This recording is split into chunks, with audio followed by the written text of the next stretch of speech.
Like it or not, the moment you decide to share any sort of creative work with the world, you're opening yourself up to the world's feedback, both positive and critical.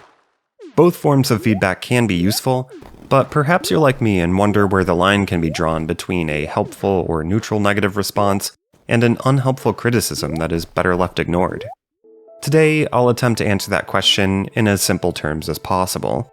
So if you skip the rest of the video and just want the Cliff Notes version, here you go. Helpful negative feedback respects your creative vision and autonomy while criticizing some or several aspects of its execution. Unhelpful negative feedback attempts to take ownership of your work or discourage your creative efforts on the grounds that they aren't worthwhile or good enough. I'll be real with you guys, I'm a sensitive person, so it's been a real challenge putting my amateurish efforts at game development out there for the world to see. Mercifully, the vast majority of you have been respectful and supportive. Still, receiving even a well-intentioned critical comment can be difficult not to view as a failure on my behalf. So before I go any further, let me say this. In my experience, a good majority of critical feedback comes from people who are trying to help and want to see your game succeed.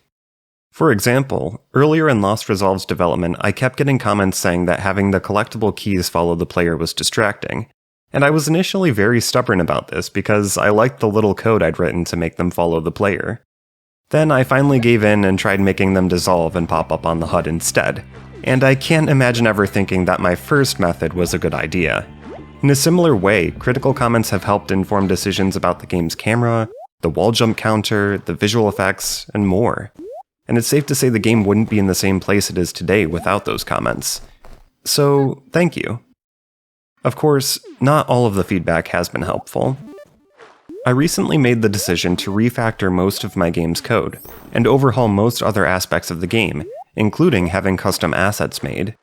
And while the vast majority of comments were supportive of the decision, I noticed an unfortunate influx of comments that, paraphrased, read, "Just release the game."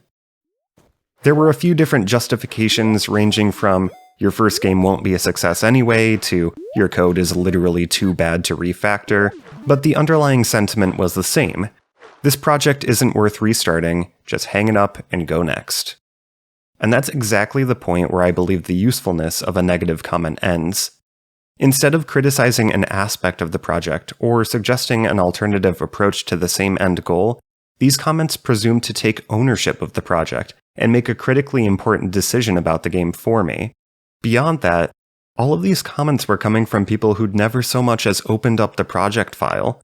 They'd only seen whatever bits and pieces I'd chosen to include in that particular devlog. Here's the thing. Lost Resolve is a passion project. I didn't crowdfund it, and up until deciding to collaborate with an artist recently, the entire endeavor has been done completely solo. I don't owe it to anyone to create or not create this game.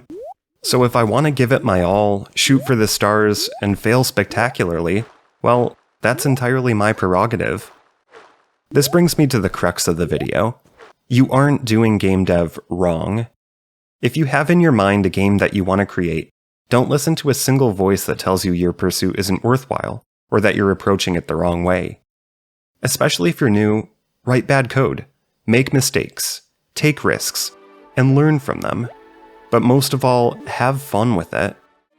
At the end of the day, your journey will be unique from everyone else's, and while critical feedback can be a useful tool to help you refine your product and inform positive changes, it should never discourage you from pursuing your creative vision to the fullest extent. So make a game. Make the game you want to make. And have fun doing it. Because after all, it's your freaking game, dude.